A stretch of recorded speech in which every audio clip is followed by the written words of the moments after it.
কখনো কি এমন কাউকে ভালোবেসেছো যে হঠাৎ করে হারিয়ে যায় আর রেখে যায় হাজারটা প্রশ্ন? আজকের গল্পটা ঠিক তেমনই এক ভালোবাসার গল্প, যার শেষটা তোমাকে ভাবতে বাধ্য করবে। কলকাতার এক বৃষ্টি ভেজা সন্ধ্যা। রিয়া একা কলেজ থেকে হেঁটে বাড়ি ফিরছিল, ছাতা ছাড়াই। রিয়া নিজের সাথে বলে, উফ, আজকেই আবার ছাতা আনতে ভুলে গেলাম। হঠাৎ ছাতা মাথার উপর ধরে একটা ছেলে বলে উঠল, এভাবে ভিজলে কিন্তু জ্বর চলে আসবে। রিয়া অবাক হয়ে বলল, ও, থ্যাংক ইউ। একটু হেসে, হাই, আমি আরিয়ান। আমি রিয়া।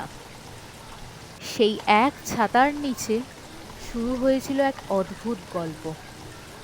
এরপর ধীরে ধীরে তারা কাছে আসতে থাকে। একদিন কফি শপে রিয়া আরিয়ানকে বলল, তুমি কফিতে এত চিনি দাও কেন? আরিয়ান বলল, কারণ তেতো জিনিস আমার ভালো লাগে না। একটু হেসে রিয়া বলল, তাহলে আমি? আরিয়ান চোখে চোখ রেখে বলল, তুমি তেতো না।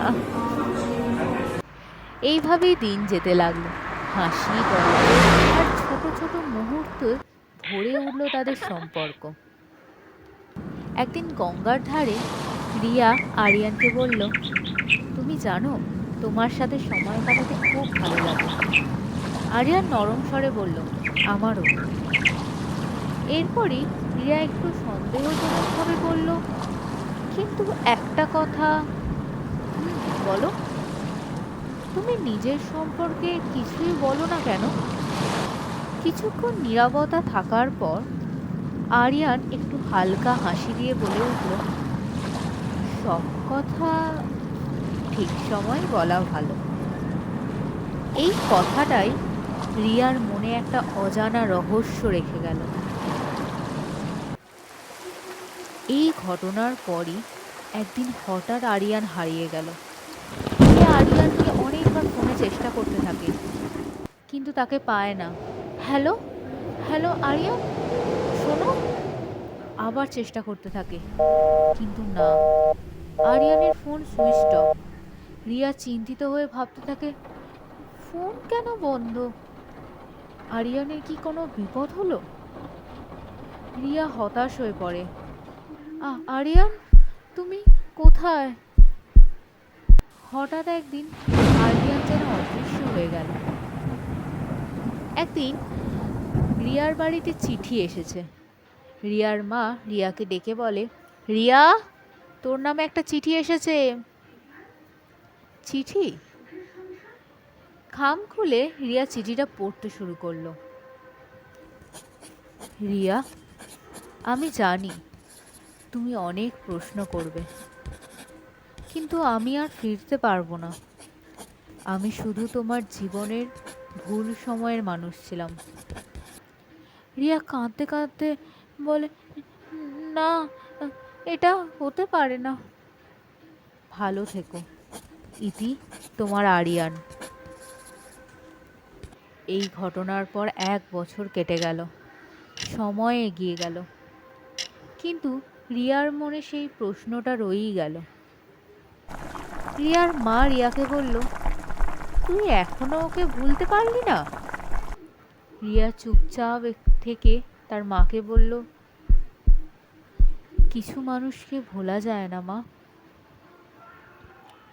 এরপর একদিন রিয়া তার পুরনো ডায়েরিটা খুলে দেখছিল। এই ডায়েরিটা হঠাৎ সেই ডায়েরিটা থেকে একটা ছবি মাটিতে পড়ে গেল।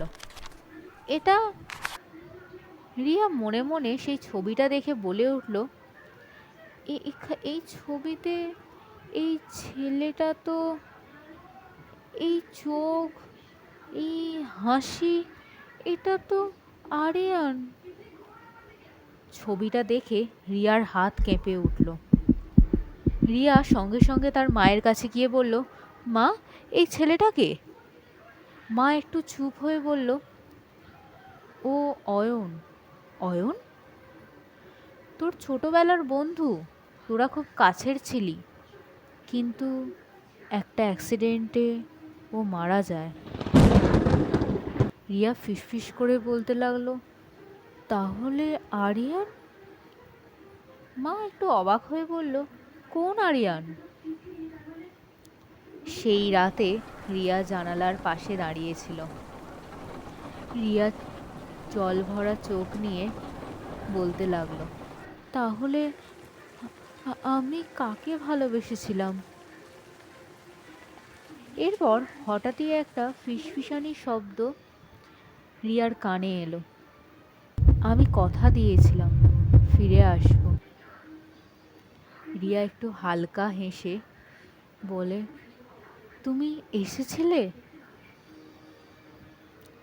হয়তো ভালোবাসা কখনো মরে না, শুধু রূপ বদলায়। তোমাদের কি মনে হয় আরিয়ান সত্যি ফিরে এসেছিল, নাকি এটা শুধু রিয়ার কল্পনা? কমেন্টে জানাও।